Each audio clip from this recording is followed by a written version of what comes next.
This episode of Troxel is supported by Avail. Avail helps AECO firms better manage, organize, and navigate information faster. Visit getavail.com today. This episode of Troxel is supported by Confluence, a small conference event for AEC professionals and technology providers to discuss industry trends and ideas together. It's put on by the fine folks at Avail. You can learn more about the upcoming invite-only events during this episode. This episode is sponsored by ArcIT. ArcIT only supports architecture, design, and engineering firms at a price that would pleasantly surprise you.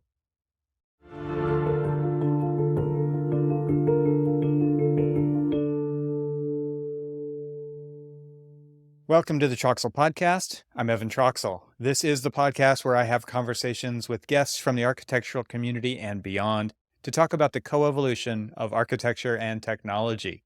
In this episode, I welcome Ryan Cohen and Matt Clarey of Neoscape. Ryan oversees Neoscape's New York studio as managing director. Using his background in architecture, he develops concepts and directs award-winning films, pitches unique concepts for films that differentiate clients' projects, and then organizes and details how those films develop. Ryan works closely with other partners and principals on the strategic direction of the company. Matt is an art director who oversees Neoscape's 3D production team in New York City. His expertise is in film, creativity, lighting, and camera animation. Matt works with a team of digital artists to make sure that illustrations and films communicate visually, while also working closely with the creative directors and clients to brainstorm and translate the concepts, messages, and ideas into successful images and motion pictures. Ryan and Matt have joined me today to talk about Project Hillside. You may not know this project from its Hillside name, but you probably have seen and heard of it before, perhaps more so if you're coming from an architectural background, as architect Moshe Safdie's Habitat, an architectural landmark which was built in Montreal, Quebec, Canada in 1967 for the World's Fair. Although what was built, it turns out, was only an amended version of the overall vision from Safdie's master's thesis project at the School of Architecture at McGill University. Today, Project Hillside brings the entire vision to life through an incredibly detailed and fully immersive architectural experience, which was a collaboration between the teams of people at Neoscape, Moshe Safdie Architects, and Epic Games' Unreal Engine. In this episode, Matt, Ryan, and I talk about the thousands of hours, dozens of people, and the tools and tech it took to create the experience, as well as new potentials for user experience and storytelling within the immersive environment.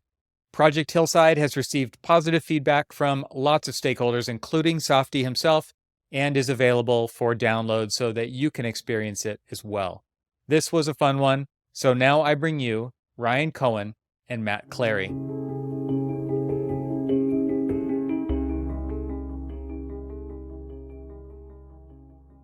Matt and Ryan, thanks for joining me today. Excited to have you here. Thanks for having us. So I'm very excited to talk about Project Hillside. You guys are both at Neoscape, and you teamed up with Epic and Moshe Safdie Architects to bring this project to life. I would love it if you would introduce the project. You guys get to pick who goes first. You can virtually arm wrestle here.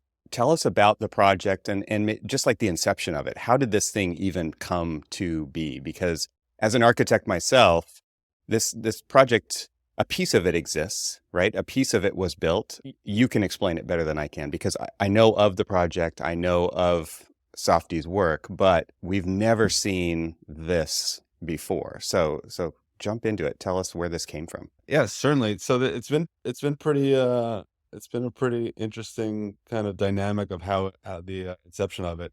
So basically, Carlos Cristerna from Epic Games is a long time architectural visualization artist, and so he's basically tasked at Epic to kind of bring their gaming engine, specifically the Unreal 5.0, now 5.2 software platform, into the architectural visualization and A&E space. So certainly traditionally it's more for gaming or for feature film.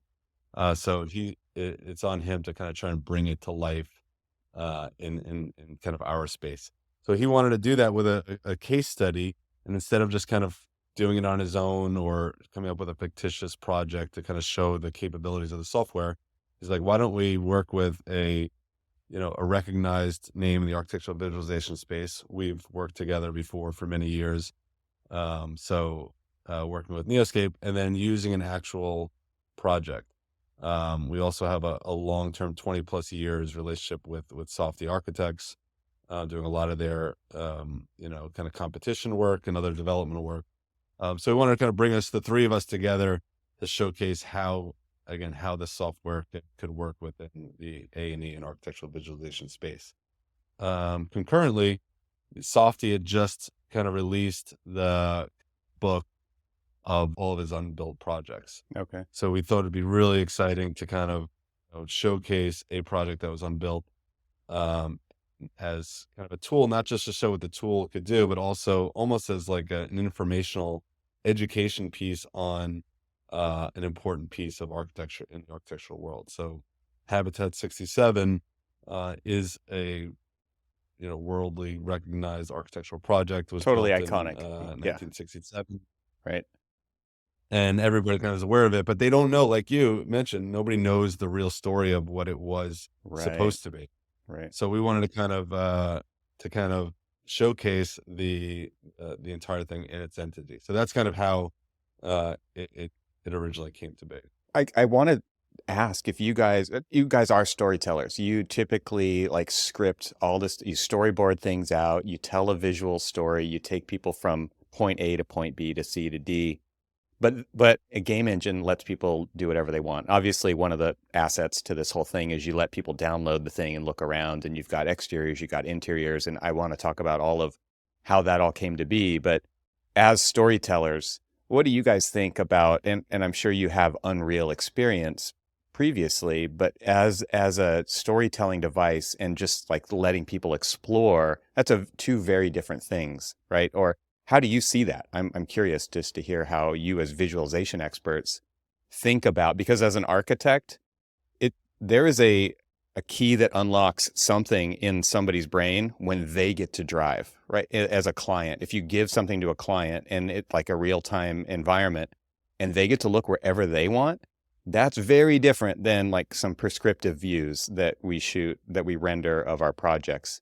And so I'm just wondering how you guys kind of see all that, as, this is what you do all the time, is storytelling. So where does that take you?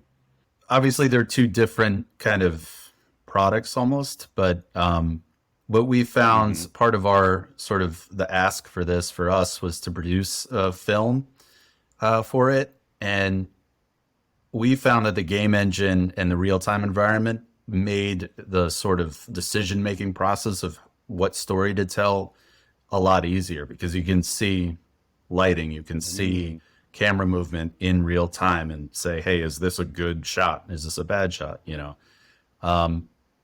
Yes, it is, giving somebody the power to walk through and give them their own sort of control of the environment is definitely, it's liberating for them, but you can also kind of script out where they go when they do that, and sort of similar to like an open world video game style, right? And that was done as well in this project, sort of with parameters. You can't really go everywhere in Montreal. You can go around a certain area, and there is a separate story and narrative to be told within that. So they are two different products, but they are kind of both examples of storytelling, just done in different ways. Yeah, right. Well, let's get back to kind of what it took to create this. So I watched that intro video. It was very well done on the site, and it kind of talked about what went into this with scanning and drones, and then obviously like pulling the design out of the archives and digitizing that and modeling all of this stuff. And maybe you guys can talk about that. We'll get to tools later, but just like we're talking about a huge amount of data, right? You guys did a ton of photogrammetry, LiDAR scanning of the entire existing environment, and then you had to plug in this unbuilt design into that, which also had to be modeled. And again, kind of coming at this from an architectural designer point of view, we do this on every single project. We have to build the context model. We have to build our model. We have to stitch all that together. It's an ungodly amount of work. That kind of thing is getting easier. There's data sets out there that exist of really dumb volumetric buildings and things like that. But this is way more detailed than any of that. You guys took this way to the next level. So talk about all the different pieces of the puzzle that had to come together to form the final model. One is it's not we didn't have to just digitize the archives because, this kind of died on the vine a little bit. Like Safdie presented a concept and there were some drawings, but then it was left at that. So the Safdie team had to actually design a lot of pieces so that we could get all those details in certain areas. So it wasn't just taking drawings. So he had like these really loose conceptual drawings that, because it was just a concept, right? But now you're saying they actually had to take it to a way higher level of detail to actually make the design work at some level. Yeah. Like all those plazas, how like the architecture meets with the landscaping and those kind of like reflective pools. A lot of that had to be, so the Safdie team was designing, again, in a similar fashion that we would do on a project that's being conceived today. So that was just an interesting point. But as far as the putting all the pieces together, I think that was part of the case study. It's certainly a different model than what we're used to, where we're charging per rendering or charging for a 90-second film, and then figuring it out. In this case, we're basically building that data set using the Unreal Engine to kind of then, once you have that set, then you could do whatever you want with it. You could have an interactive experience. You could create as many renderings as you want. You could create a film. You can create any type of film. So it's just now we're looking at how this kind of paradigm shift in the way we think about all that content creation. So now we're basically on building the asset and then producing the content outside. This episode is brought to you by Avail. Avail is the content management system you deserve. With its beautifully simple interface, Avail makes it easy to manage, organize, find, and use your information. Designed by designers for designers and engineers, the Avail platform takes advantage of visual acuity, allowing for a visual audience to identify what they need in a couple of clicks. Avail is designed to serve any content type from any file location and allow for simple, fast deployment of your content. Plus, thanks to powerful integrations with Revit and other applications, you can seamlessly incorporate Avail into all your workflows. Say goodbye to the headache of locating and managing content and say hello to efficiency. To learn more, visit getavail.com. Avail, the information you need faster. Yeah.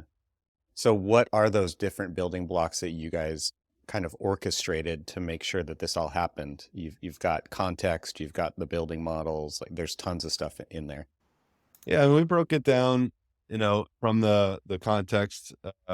We basically built the whole city of Montreal. And then, so there was the context, there's obviously the architecture, there's the landscaping, there's the interior unit. We used, Moshe Safdie actually had a unit, there. So we wanted to kind of use his unit based on, 1960s kind of the, not the current condition, but 1960s kind of approach. And then also all the dynamics, like the weather conditions, the geese and other, the kind of human elements of things. So all those things had been, in a parallel paths. There was also, Very cool.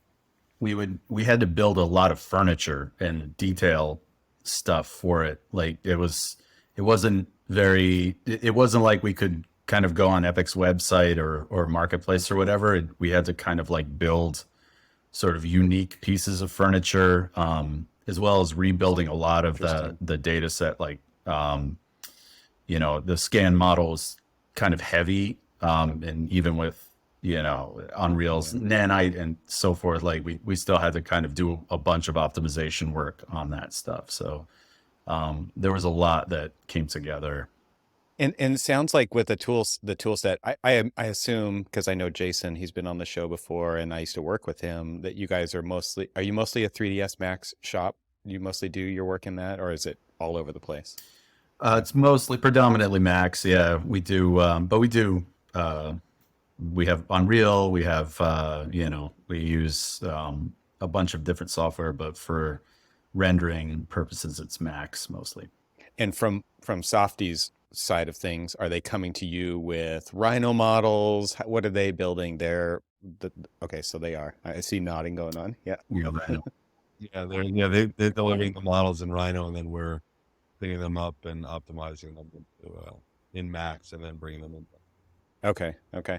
Interesting. So this whole idea of like what Unreal is capable of, I want you guys to kind of tell that story, because I assume you have a lot of Unreal experience previous to this. This is not your first rodeo when it comes to Unreal. At least it doesn't appear to be.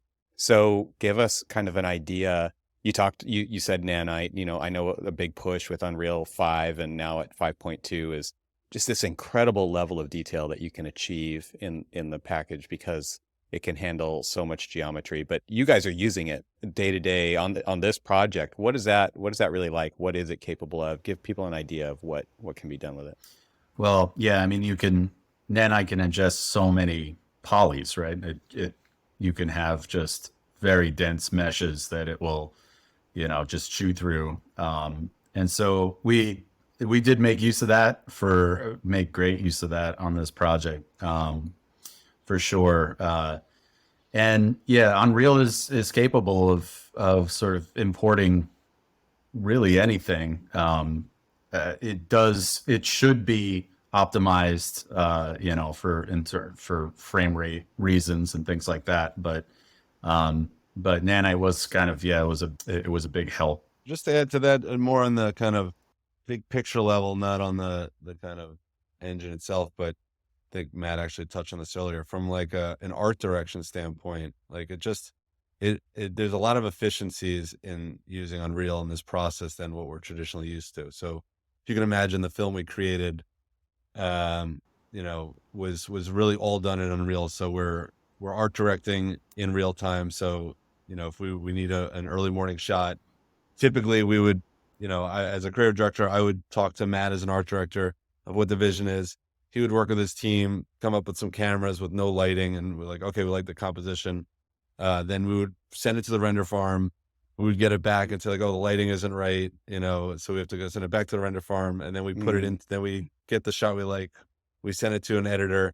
He puts it in the edit. We then look at it, and so there's just like it's a long chain of like events that just go back and forth and really inefficient. So now with the way we created this film, everything was done in one program. So we're, Carlos at Epic and I and Matt were like art directing in real time, saying, look at this shot. Let's tweak the camera here. It's already pre-lit. We think the lighting should come from the cloud cover, should be a little bit more cloud cover. We need a little bit more rain or less rain. It's all done in real time, so we can make decisions in the moment. And then also the editing timeline is also in there. So we can literally just kind of look at the edit and say, at this shot, we need to tweak a little bit. We pause the edit. It's in a live camera. We tweak it, and then it's all set. So it really makes efficiencies from a production standpoint and an art direction standpoint. And then on the client side of things, or the user side, we now have all these tools that are dependent on what the need is. So a film, again, it is prescribed, but it has an emotional side to it, as a music track, and it could be used on a website or something for someone to understand what the project is overall. But then there's an interactive component. It's also there that might be in a marketing center that someone can kind of walk through. So there, all those tools, all those products are coming out of the same program. So it just allows, again, a lot of efficiencies on both the back end and on the user side. Yeah, just one other thing that helped us out was the Datasmith importing plugin that we used, which you can take models in from Revit or Rhino or SketchUp, so forth. We used it for Max, but it basically allows you to bring in sort of everything that you need as a scene, including things like cameras and lights. basically how we set up the cameras and so forth. And this was we began in Max, actually, not in Unreal. And it's nice that we later like kind of switched over, but it's nice to be able to sort of set cameras up in the program of your choice and import them via Datasmith into Unreal. So that's another sort of method that we made great use of in this project.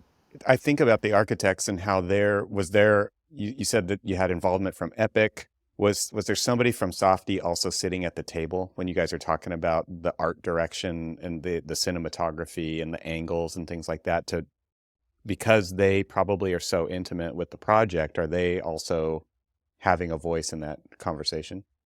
We shared things with them at certain milestones and so forth to get buy-in and so forth. But on like in the weeds on like looking at cameras in the program, they were kind of less involved in that than they might be in a in a newer development. Right, in a project that they're actively working on. Okay, so this whole storytelling, mood setting thing, I think is really interesting, because what we've talked about on this show before when it comes to real-time rendering is that it's no longer like this post process. It's not this thing that comes after the design or maybe at different milestones during the design. Now it is a decision-making tool in the design process. Yep. That's what is so different about real-time rendering versus conventional or traditional rendering.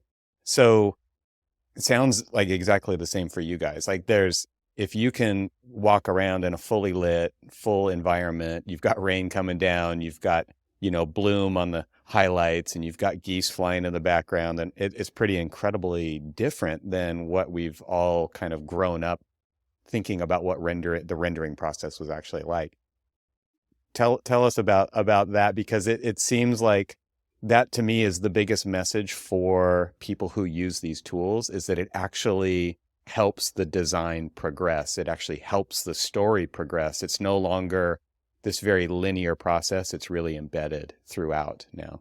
Yeah, part of that is a little scary. Like in side conversations with the, like Jaron Lubin at Safdie Architects, who was really kind of spearheading a lot of this, like is scary because, in historically an architect is kind of presenting a concept of an idea early on, and it's not, they're not starting with construction documents. It's not fully baked. A schematic design, and Right. it gets developed.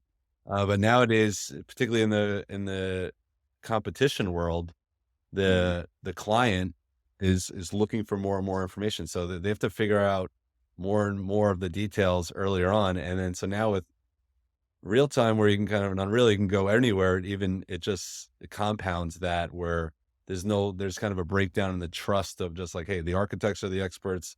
This is a cool idea, and this is how the kind of the design concept works, and then we're gonna kind of figure it out. Now they have to figure all that stuff early on because everyone's seeing everything. So it's a little bit of just a shift in information. I just think even on the consumer side of e-commerce and so forth, everyone is just much more educated on everything these days. All that information is out there. So that's now coming to fruition in the kind of design world as well, where the expectation of the individual learning on their own is just that much more heightened. One other thing I could add to that, it wasn't on Hillside because this wasn't being an actively built project, but we have used Unreal in other projects to figure things like design problems out that wouldn't have gotten caught that early on in the process.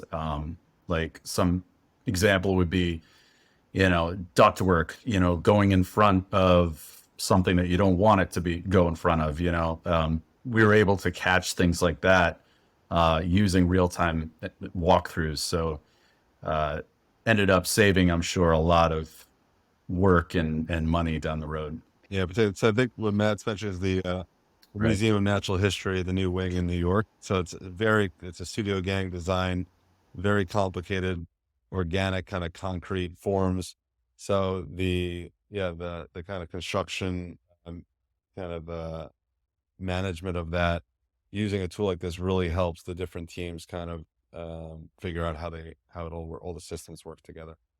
Yeah, this whole idea of kind of previs, right? Like the visual effects industry has been doing this forever, right? It's like, and it Yeah. was traditionally like low poly, shaded render, Phong render, whatever, back in the day, of just blocking it all out and figuring this thing out, and then adding detail more and more and more. But now you're saying, like, it's really, the expectation is that that detail is there as early as possible. And I think that is super interesting, right? Because design actually is a linear process. It has little loops, like feedback loops all through it. So it's not completely linear, but it does, like, this step has to happen before that step.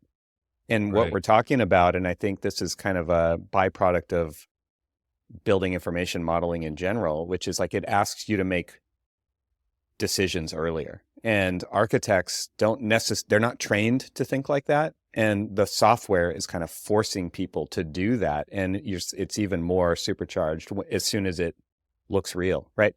I think that is the Yeah. hardest thing for people to get around still mentally, but also process workflow wise, which is, because there's so many times where an architect is working on a model and they're 3 steps ahead of what they're actually presenting to the client, because they have thought ahead, but they don't want to get the conversation going in a different direction yet. They don't want someone to focus on the colors, the materials, things like that. They want them to focus on Yeah. the space. And so they might turn off textures. They might turn off a lot of things before they show it to a client. But the expectation of a consumer, a client, is really way higher than that, right? They want renderings the whole time. Do you have updated renderings? Was something that haunted us as architects, right? Because it was so difficult previously to produce renderings. And now it's not difficult to produce renderings, but we're still maybe not at the point at which they expect to see detail worked out. It is like full of little catch-22s throughout this process. How did you guys navigate that? Yeah. I mean, here you don't, it's different than a built project, and you're working with architects. They understand. You're working with your own team who really understands that. So maybe you didn't have to deal with this as much, but you do it on a daily basis with a lot of other clients, right? I would assume that this is something that you're kind of figuring out as you go. And if you have any tips in this section, I'm sure architects would love to hear them, of how you deal with this setting appropriate expectations throughout this process. Yeah. I You want mean, to take a Matt? I can just say it's a huge problem, like Yeah. it becomes about, just setting expectations really in real time with your clients, and maybe explaining, hey, sometimes a fully real rendering is going to do more harm than good at a certain stage of the process. But Yeah. you're Right. right. It is a kind of an issue, and I like to be optimistic about it. It's almost like if you show them something that they would end up seeing later, if you show it earlier and they react positively or negatively to it, maybe that gives you a nice sort of signpost or a path to go down. But it's definitely, it's got its drawbacks as well. Right. Well, I think there's two. One is the detail of what the consumer, the client, is seeing. So I mean, we've already seen that shift from watercolor conceptual art artist renderings, which are paint the picture of what it is, to now photorealistic renderings of people scrutinizing light fixtures in like a huge Right. auditorium. So Right. we've already kind of moved into that direction. This is kind of just the next level of that. So now you can kind of see everything. So it's already been kind of that shift. But I think some of the benefits of it are, again, like just understanding things that you might not have been focused on before. And that doesn't even have to be an architectural thing. That could be a master planning kind of conversation, or how things fit into within the context of, instead of coming up with a perfect your hero shot view of one moment in time of, the sunniest day in June of a project, on a blue sky day, like, how does it react in the rain? How is it going to react if we're, on, somewhere else you're approaching it from somewhere else in Montreal or something like that. It's like you get to just understand things that could help beyond the architecture, could help with access or, kind of, just other problems beyond just the design itself that you can now look I mean, at. even lighting studies are just a I'm good example of that, right? Like you can just see, you mm, can move geometry around and see what what shadows are going to be cast at 9 in the morning and on this summer mm, day, or so forth. Yeah.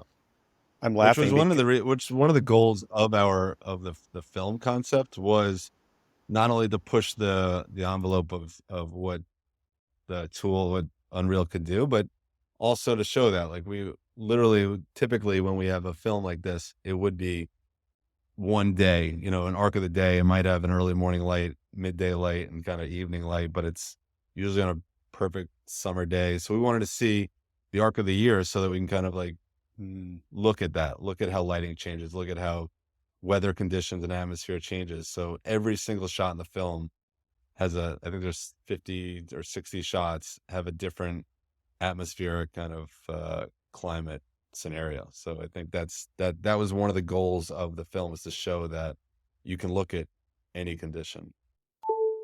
This episode is sponsored by Confluence. I've invited Randall Stevens, the CEO of Avail, to tell you about it.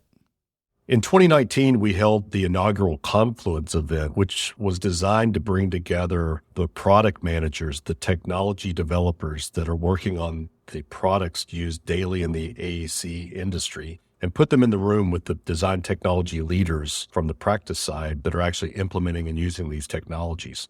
The goal isn't to sell anybody anything at these events. The goal is to get a better understanding of what's working, what's not working, and what would be the best products to develop to be implemented in the AECO industry. We've held these 3-day Confluence events the past 4 years and attracted over 100 attendees.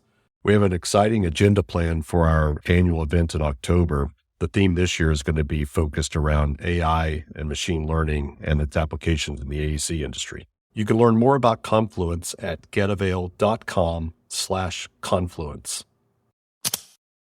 Yeah, that's fascinating. I was laughing earlier because you were talking about the one hero shot, and now it's just all hero shots, right? Like the whole thing is a hero shot. And so it's like, be careful what you ask for, because like, do we want to use this as a tool to its full potential? Yes. And as soon as the client sees that, the expectation is there, right? And so then it's like, from then on, now it's like, we can do anything. We can do anything anytime. This is the everything everywhere all at once kind of a thing, right? And so the tool is obviously super capable, and you talk about the different kinds of environments. And so I want to kind of talk about this now from a storytelling angle. You guys, you just kind of laid it out there that you wanted to tell the story of the 4 seasons, right? A whole year as you're kind of walking around this project. And you're used to, or we're all used to, kind of controlling and creating this one perfect mood. But the whole idea of mood and environment in rendering is always been so important to sell an image, number one, but also just to really give people a feeling of what it's like to be in space looking at a 2-dimensional image. That's changed now with something like this, where you can actually go through it and experience it in a more full way. You talk about kind of how that has shifted your approach as storytellers. Is that, I would think that this has got to be a pretty incredible, it's an incredible set of tools, but it also it kind of opens the door for you to be way more creative in the way you tell stories through visualization. It is still a tool. I think there's still an art to it, and like, of what the story is and what the goals are of it. And then using it as a tool that's, more efficient and kind of opens up opportunities to kind of create different things. But there still has to be some sort of creative direction initially to get you started. I would think that there's so many options, and like somebody who's just getting into this wants to throw everything at it. Like, let's put rain in there, let's put butterflies in there, let's put leaves in there. But then you guys you obviously have kind of this real sensitivity to all of what those pieces add or subtract from the experience. So is it more of a process of Like it just has to be you have to be very careful about what you decide to put in the scenes versus not. Yeah, it's almost like a subtractive process, or it can get to that point where, you have so much potential of what you can do that you have to choose you have to make the right decisions to create the correct immersive environment, right? Because that's what you're doing. You're like, you're not only looking at a still 2D image of a hero shot in the rain, you're actually in the rain now. Then you can walk around and hear it potentially. So I think the question is, and it's gotta be made at some point is, is that the right environment to be in? Does that tell the story in the way you want it to, or does it want to be a sunny day, or does it want to be snowing or what have you? So it's almost like you start with everything and then whittle it down and craft a story out of that rather than building it up from nothing. Which basically goes back to what I said earlier, is that like we're creating a data set, and then you can create a rendering, a film, or whatever, an interactive kind of experience with it.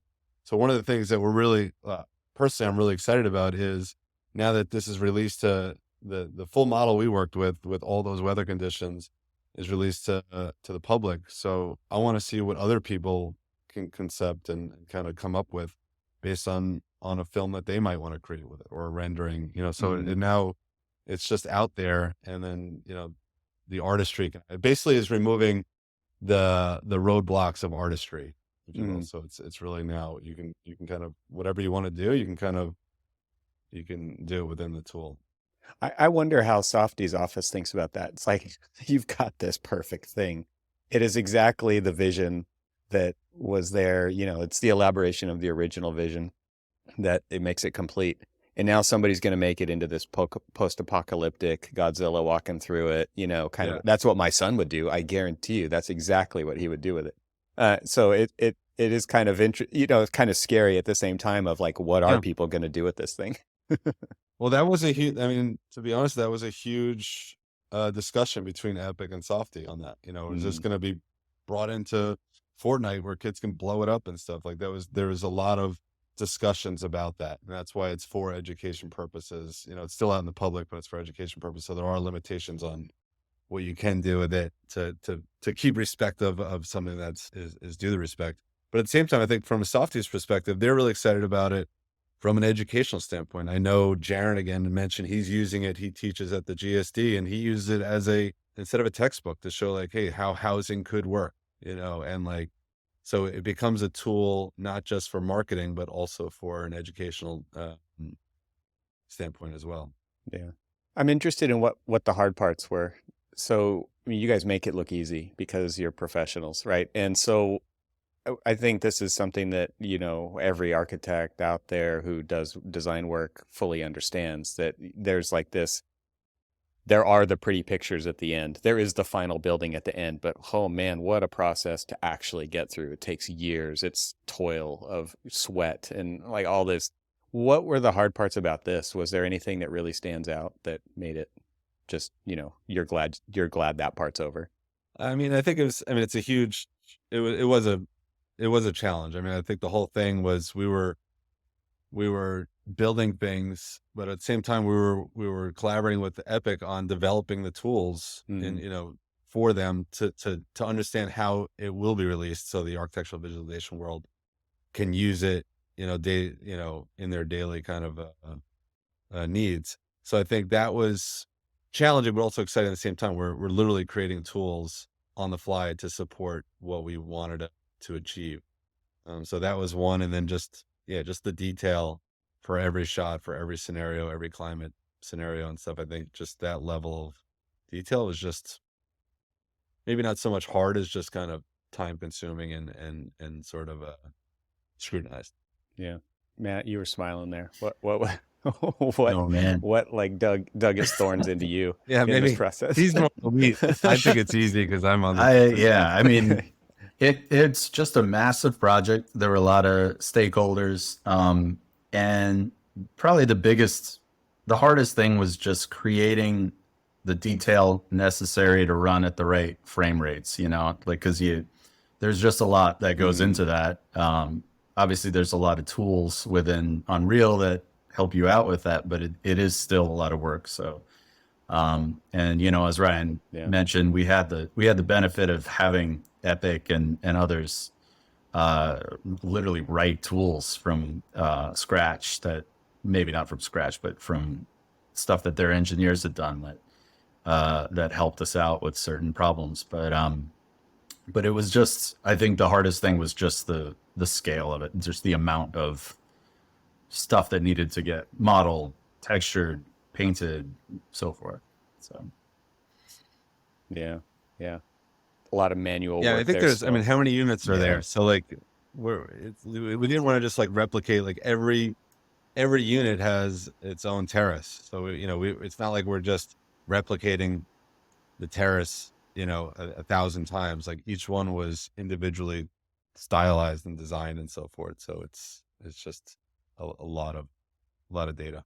Yeah, I mean that it's not just copy paste. It's not just like some cloning modifier or whatever. There, with all these instances of the same unit, there is a lot of kind of bespoke design happening, and I can see how an architect would definitely appreciate that for sure, and it shows in the final result.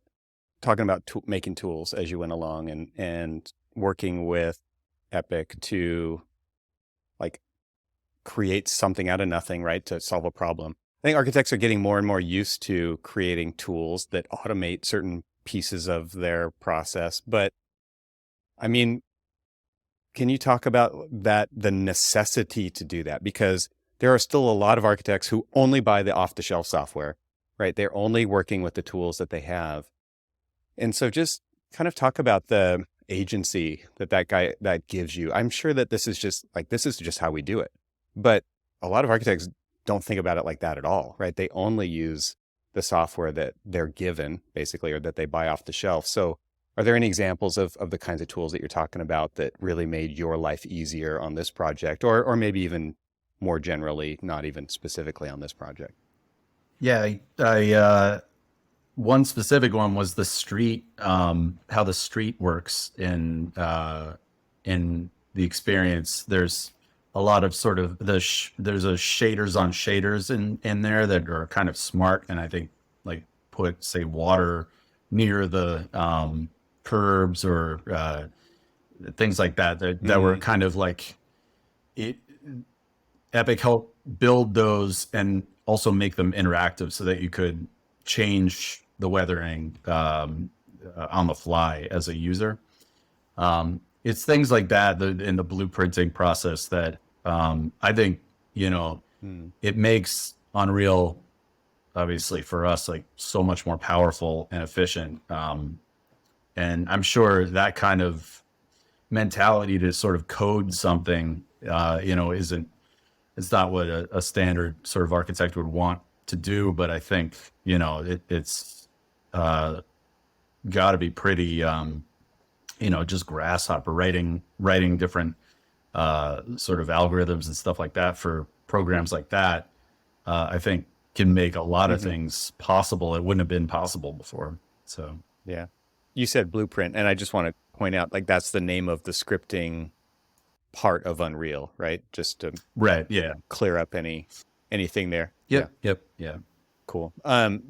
The tool making thing and just the willingness from Unreal side to help develop their software along with you on this case study project, is that just par for the course? Do you guys feel like nowadays with companies who are pushing, maybe it's because they're pushing into this new market, but is this something that they're very willing to do with people who are using their tools?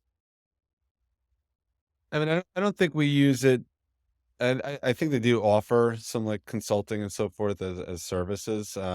We don't typically do that. We obviously have been in the business a long time, so we have relationships. We've had relationships with people like Chaos Group and NVIDIA and other things that we can kind of spitball. But on like a project by project base, we don't typically use that. For this, it was more because we were creating the tool for the whole industry, like you were saying. So that's one of the reasons they wanted to use an actual visualization studio, that being Epic, to kind of make sure they're developing the tools that we would, want and use. So this way they are on the off the shelf kind of platform that architects could use. Yeah. I want to just maybe start wrapping up and talk about the feedback that you guys have received from releasing this project out into the wild. What's that been like? What have you heard? What have you seen? Yeah, I mean, it's been pretty positive. It's been pretty exciting. I think a lot of people from just from different vantage points. One, from Safdie himself has been, very excited. He's been, it's one of his initial projects that he started his entire career. He was like 23 And, or something when he did this, right? It's it's been a while. unbelievable. Yeah. Yeah. But he even said if he had this tool when he was presenting to the, to Montreal, whatever, that they probably would have approved the bigger budget to build the whole thing. They would have done the whole So thing. there's been that like kind of emotional, right, nostalgic kind of component. But in the industry, it's been very positive as far as just the level of quality that now Unreal has. I think everyone in the industry has used Unreal in certain regards, and it's been there. But it's never really kind of matched up to the other quality of some of the other platforms we use. So now people are excited to kind of see that. So it's been just a ton of positive feedback from all different areas in the industry. Is your firm suffering from an illness common in the AEC industry? Mediocre IT support syndrome, also known as MITS syndrome. Common symptoms include not submitting a ticket because your IT provider takes too long to respond, losing access to your files and having to deal with the issue yourself, or not getting advice and guidance on the latest tools and software because your IT provider doesn't understand your business. When you're focusing on these problems, you are not working on your next big project. We call this quiet suffering. If you've ever thought about your IT support as it could be worse, it's time to shake things up and get back to health with your IT. It could be much better. Think about it. If your customer is building a hospital, would they hire an architecture firm specializing in residential ADUs? Why are you putting up with a mediocre IT service delivered by a generic IT provider? ArcIT only supports architecture, design, and engineering firms at a price that would pleasantly surprise you. Let them take care of your IT so you can focus on doing your best work. Head over to their website, read the reviews, review their pricing. Yes, you heard that right. They put their pricing right on their website. And of course, request a free consultation at getarchit.com. getarchit.com. How much more work was it? I mean, maybe you guys could just give us an idea of what it actually took to do. Like, how big is this team? How long did it kind of take? I mean, not anything specific, but give an idea of the undertaking that actually went into this, because it has to be a lot different than what traditional rendering services are like, because you got to build everything, right? And you're talking about all the 360 degrees of environment. You're talking about actual environmental factors like rain and all that adds up, right? But give people an idea of like what it actually takes to do something like this. Yeah, I think the important thing to know, this took a tremendous amount of time, thousands of hours with dozens of people. And one of the reasons is we were developing things for, we were really pushing everything, really going above and beyond. But if we were thinking about it, if this was like a project where Montreal hired us to kind of build this and so forth in Unreal, in a more of a traditional fashion, we don't really think it's that much different than what we would do in traditional software packages. Because again, there's so many more efficiencies once the data set is built. So if, it might be an expensive upfront cost and take a lot of work, but now, the client gets 100 renderings instead of 10, or, as many films as they want. So it's just a different model. It is a lot of work. It was a big team. But if we were doing this in 3D Studio Max and V-Ray, it would also be a huge team and building all those details. So this is the scope of this is way bigger than a normal project for sure. I was just interested to see what it actually took, because again, like thinking about the client, the final client, and they have no understanding of all of what it takes to put in, nor should they, right? But they're used to kind of just buying the final output and not seeing under the hood of all of this stuff that's gone into creating this. And I think now that's, to me, one of the most interesting things is you can have a client sit down next to you and you can be art directing with them at the table, and you can be allowing them to drive throughout the process. And it kind of totally shifts that conversation so that they just don't have that super high expectation at the end, but they actually see what's going on. And that including them in that process is a big advantage, I think, for that people maybe aren't exploring fully, because this is a paradigm shift in how to do the work. Yeah, I don't know an answer specifically as far as it was a lot of work. I mean, we worked on this for close to a year and a half, not everybody full time on it, obviously, but like there were, thousands of hours. Yeah.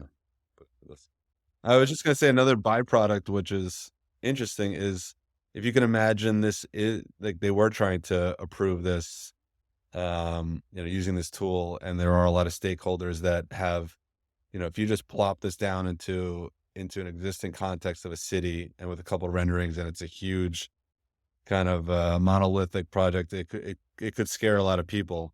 But by allowing them to then interact with it and explore it on their own, it kind of just takes some of that fear out of it, so that people can kind of understand a little bit more as well. So it's not just the educational purposes or the design purposes, but the just the everyday kind of local person that might be impacted by this, they can kind of also understand things, what's important to them. So I think there's value, there's a additional value beyond just kind of creating renderings or film and so forth.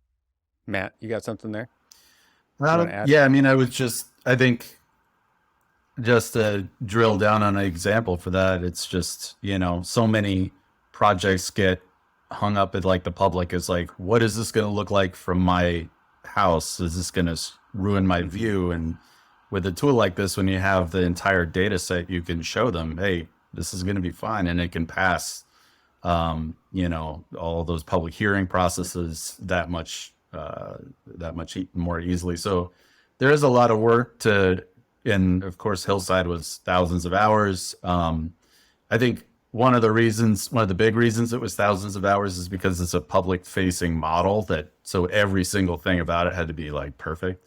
If we were to do this for some other, like a different for a different client or different purpose, it doesn't, I don't think these things have to take as long as they did.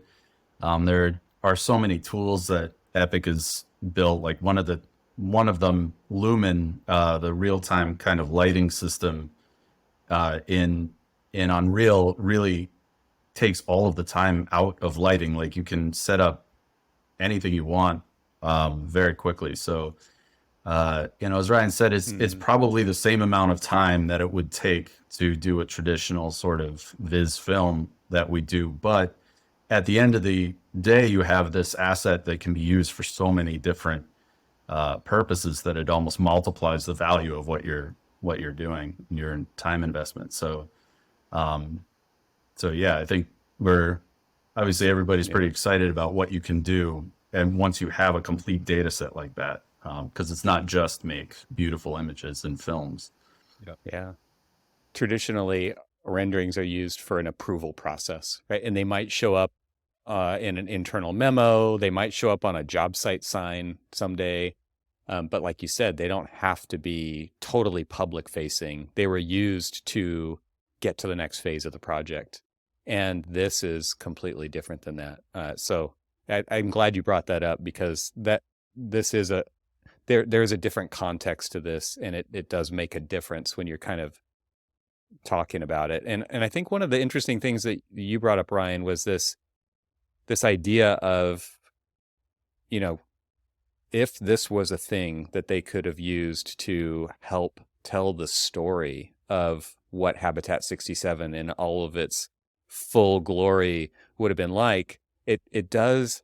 Like, you can't just give the model to anybody and just say, here it is, it's done, and Right. it answers all it does not speak for itself, right? It still requires the element of the creative direction of the story to introduce it to people so that the conversation can get to the point where you can start to address the various concerns that different people are going to have depending on where they live or how it affects them personally, right? In their building that they go, because I could see, you could see like this giant thing from, this is like from Star Wars, right? When they fly over Coruscant or whatever. And it's like, there's this, the whole planet is city. And like, that's scary, right? There's this giant thing that's just plopped down into Montreal. I can see people freaking out about that. And it's tall, it's big, it's massive. But at the same time, like if you approach it as a storyteller, you can totally control that situation in a much more nuanced way to really tell the story about it and put people at ease, take that fear away. Like that's just something as a designer, you learn over time, is like you learn how to get people's toes dipped into the water before you shove them in, right? Like that, this is a process. This is, the storytelling is part of the process. It's a really important part of the process to get, the traditional kind of approval thing happening, but it is an important point to make, and that still matters. And that to me is still like this very human element to this very digital intensive, process.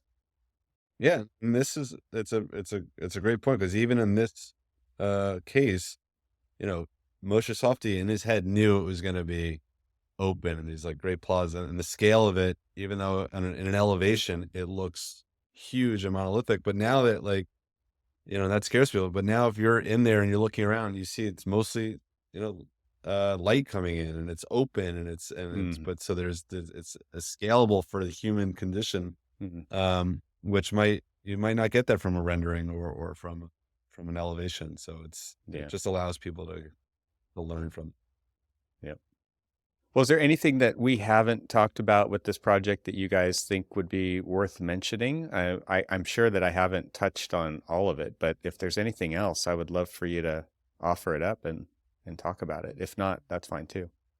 I think from my perspective, I think we touched on, again, everything from internal processes to tool sets to storytelling to the technical side of things. So yeah, I okay. think you did a good job covering the whole project. Yeah, and maybe the one thing I'd just add is the potential for the user interface side of things with Unreal, because you can, it is an immersive environment and people can walk around at their own pace and choose where to go, but you can kind of direct them with information very easily using that kind of user interface and blueprint process. And I think that's done on the online version of Habitat, where you hear Moshe's voice, you can open this, change the time of day, change the weather, that kind of thing. So you can use Unreal as an information tool in that way, using that user interface and tools like that.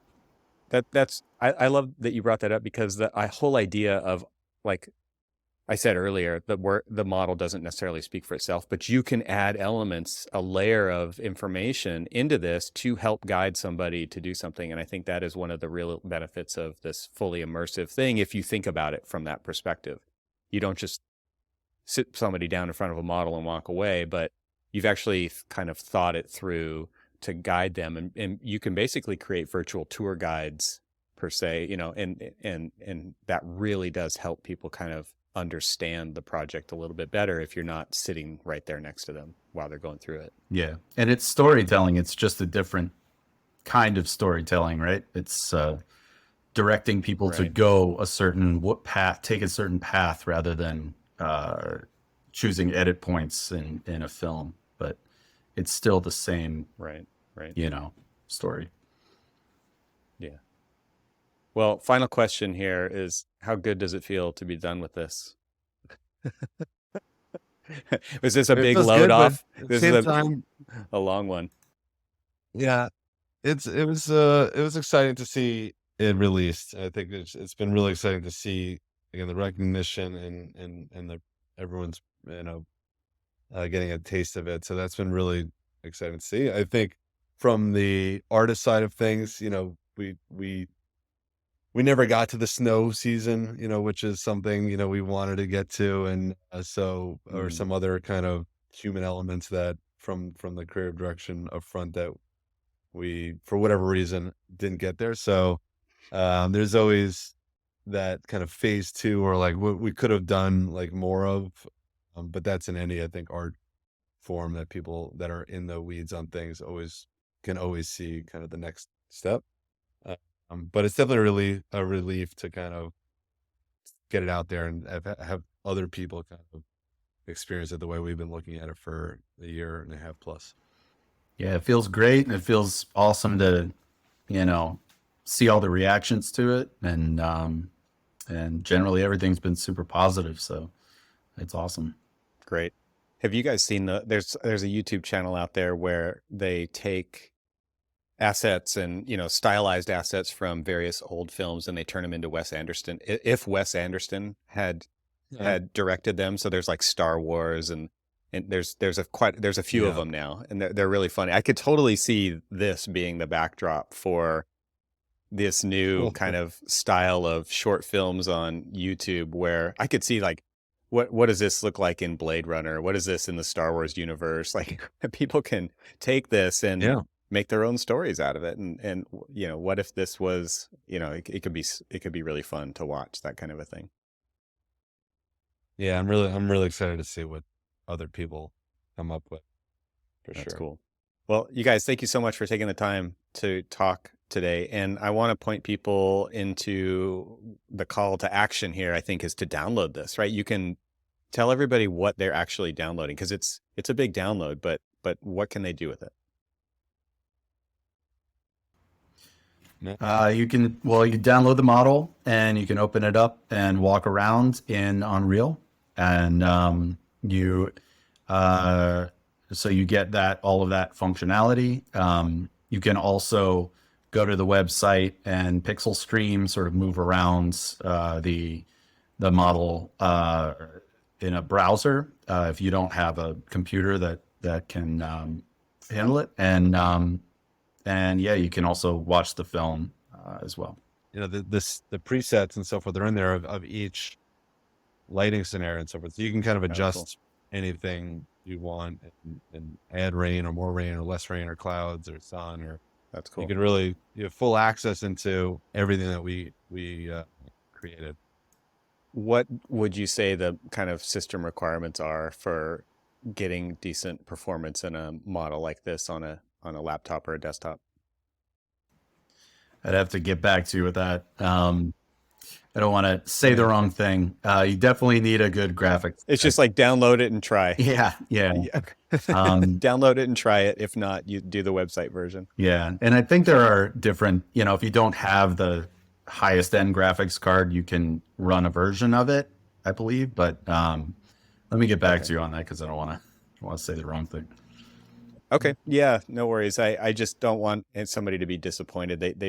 I could see kind of pretty decent requirements being necessary to get a good performance out of it, because it is such a huge model. But like you said, there is the pixel stream version that you can access through the browser, which is really cool too. So I'll put a link in the show notes so everybody can go to that and download it. And again, thank you guys so much for taking the time to have this conversation. It's very cool to see this happening out there in AEC space, combined with your visualization expertise and with the tools that Epic is making. It's this kind of perfect case study to show what's possible. And I know you guys push the limits, and not everybody is at the level you are, but it really gives people an idea. I think once they see what's possible, then it unlocks the next level in their brain to say, oh yeah, well, maybe we can try that too, or whatever. So that to me is very exciting in the world of architectural visualization.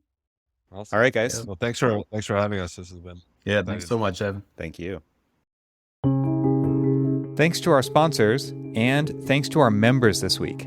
Find out how you can become a member at trxl.co, and I'll talk to you again next week.